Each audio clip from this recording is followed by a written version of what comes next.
बुंदेलखंड के एक गांव में एक सरल और भजनानंदी ब्राह्मण रहते थे। उनके घर में गायों की सेवा करने के लिए केवट धीमर समाज का एक सीधा साधा लड़का रहता था, जिसकी अचानक मृत्यु हो गई।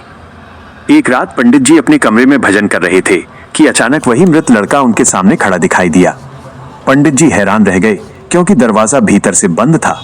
लड़के ने कहा, पंडित जी डरिए मत, मैं आपका वही सेवक हूँ।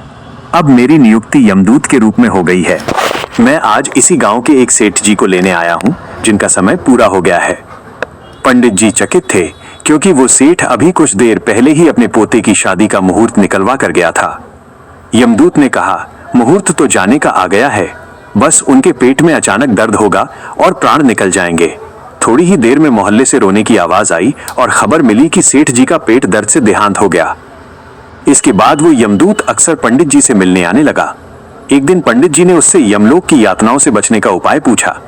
यमदूत ने बताया, जो मस्तक पर तिलक धारण करता है, गले में तुलसी की माला पहनता है, एकादशी व्रत और राम नाम का जप करता है, उसे यमलोक के कष्ट नहीं भोगने पड़ते।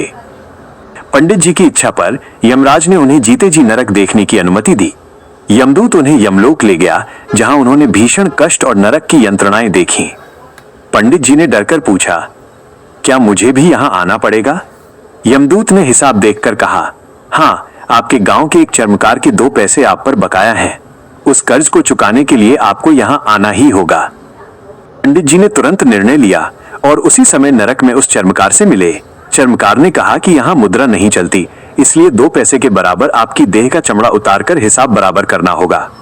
पंडित जी ने अपनी पीठ कर दी और चर्मकार ने रापी से उनके एक बित्ता चमड़ा छील लिया। पंडित जी ने वो असह्य दर्द सह लिया ताकि दोबारा नरक न आना पड़े। अंत में उन्होंने एक अद्भुत दृश्य देखा।